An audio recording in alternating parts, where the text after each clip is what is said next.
Selamat datang dalam penjelasan tentang sosial kredit. Kali ini yang akan dibahas adalah salah satu elemen penting dalam sosial kredit, yaitu riba, yang juga digadang-gadang sebagai penghancur peradaban. Pemahaman modern mengartikan riba sebagai bunga pinjaman yang terlalu tinggi. Namun pemahaman riba seperti itu jelas-jelas menyesatkan.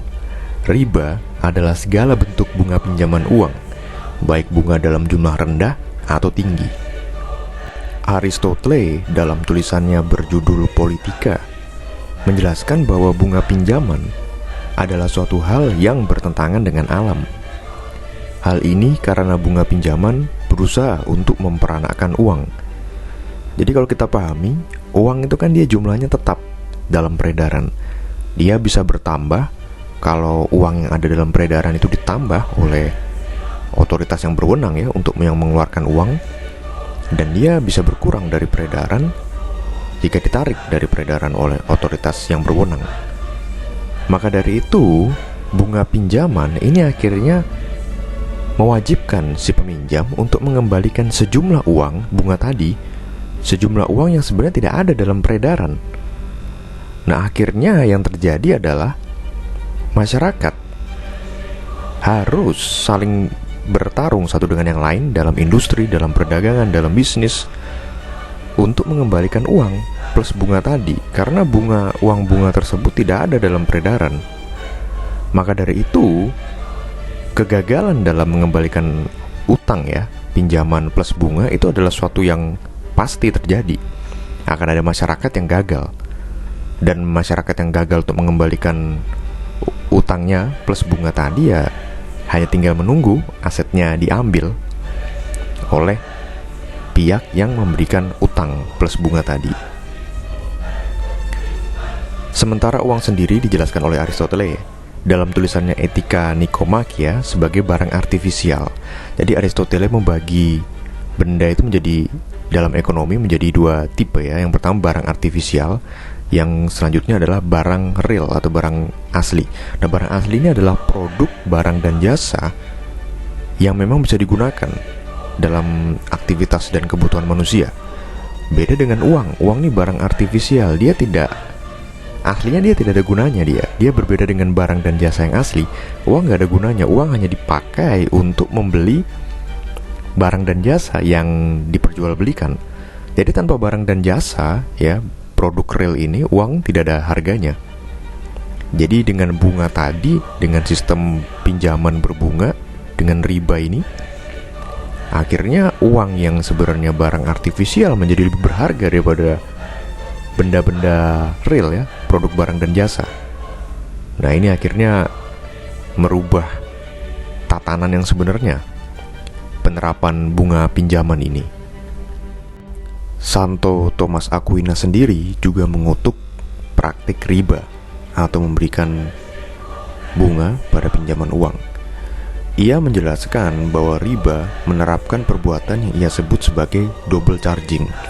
Jadi double charging ini orang menagih sesuatu secara ganda. Ibaratnya gini, ada seseorang menjual minuman ya, jus misalnya, jus apel. Nah, normalnya adalah harga yang dibayarkan adalah harga dari jus apel tersebut. Jadi misalnya harganya 10.000, orang yang membeli memberikan uang 10.000 kepada penjual jus apel, ya sudah, akhirnya jus apel itu menjadi milik si pembeli. Itu normalnya seperti itu.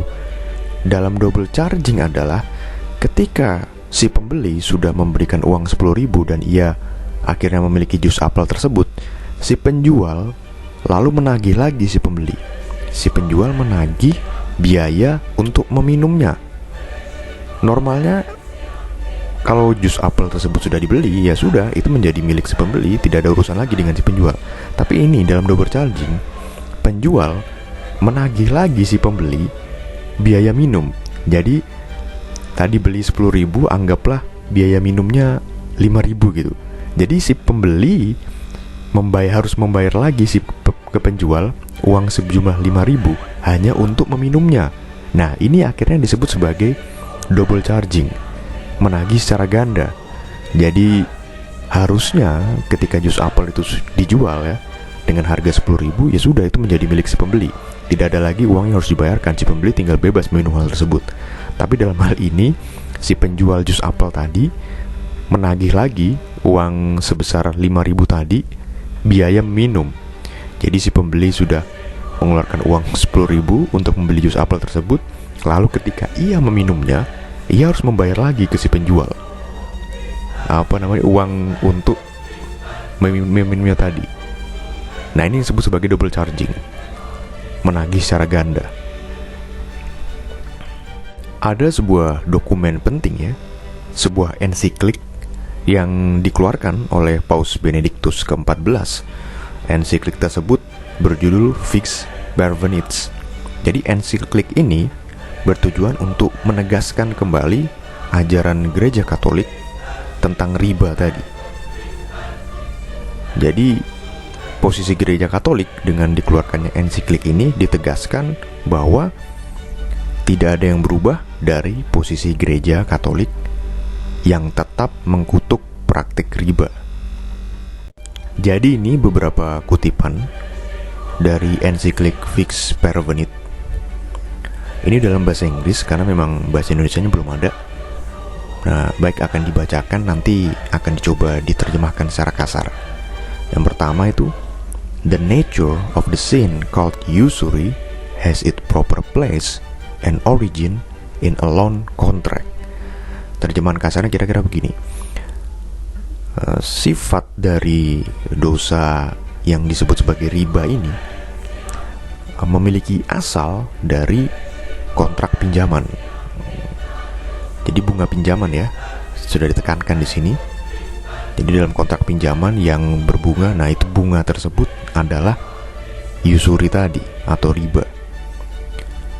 Lalu selanjutnya, but you must diligently consider this, that some will falsely and rashly persuade themselves, and such people can be found anywhere, that together with loan contracts, there are other legitimate titles, or accepting loan contracts, they may convince themselves that other just contract exists, for which is permissible to receive a moderate amount of interest. Should anyone think like this, he will oppose not only the judgments of the Catholic Church on usury, but also common human sense and natural reason. Jadi intinya di sini adalah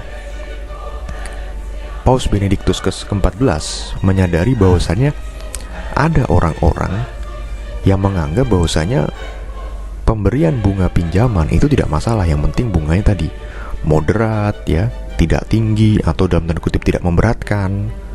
Itu nggak masalah diberikan bunga pinjaman. Ada orang-orang yang berpikir seperti itu. Namun Paus Benedictus ke-14 sekali lagi menegaskan bahwa kalau ada orang yang berpikir seperti ini, ya, berpikir bahwasanya bunga pinjaman itu tidak apa-apa asalkan rendah, tidak memberatkan, berarti orang tersebut telah melawan ajaran gereja tentang riba dan juga melawan akal sehat. Jadi ditegaskan sekali lagi bahwasanya mau bunga pinjaman tersebut rendah atau tinggi, itu tetaplah riba, itu tetaplah usuri, dan itu tetap tidak diperbolehkan dalam ajaran gereja Katolik sendiri. Ini beberapa pandangan dari tokoh-tokoh yang dirasa penting ya. Yang pertama adalah Louis Even. Jadi beliau ini merupakan pegiat gerakan reformasi moneter dari Kanada. Jadi beliau ini juga orang Katolik. Nah, dia memiliki organisasi, salah satu menciptakan juga, yang bernama Pilgrim of Saint Michael. Jadi organisasinya ini memperjuangkan reformasi sistem keuangan menjadi lebih baik dan juga memberikan edukasi terkait permasalahan-permasalahan terkait sistem keuangan dan juga bagaimana solusinya. Nah, dia dalam buku In This Age of Plenty ya, Louis Even mengecam bunga pinjaman, interest itu, dengan menegaskan kembali penjelasan Aristoteles bahwa uang tidak dapat memperanakkan uang. Buku In This Age of Plenty ini juga telah diterjemahkan ke bahasa Polandia sekaligus juga dipromosikan ke Polandia oleh Uskup Zbigniew Józef Grauczewski. Father Denis Fahey dalam bukunya Money Manipulation and Social Order menjelaskan bahwa jauh sejak Konsili Nikea, Gereja Katolik telah mendeklarasikan perang terhadap riba. Father Bernard Dempsey dalam bukunya berjudul Interest and Usury atau Bunga dan Riba menjelaskan bahwa riba adalah hal yang secara konsisten dilarang di Perancis hingga terjadinya revolusi Perancis pada Oktober 1789. Hal ini memperlihatkan wajah sesungguhnya dari liberalisme, karena semangat dari revolusi Perancis itu adalah liberalisme.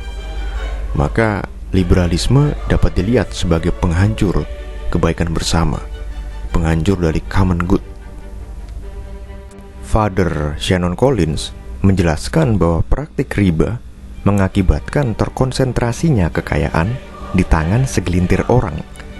Jadi dengan adanya riba ini dalam keuangan akan menyebabkan kesenjangan antara yang kaya dan yang miskin.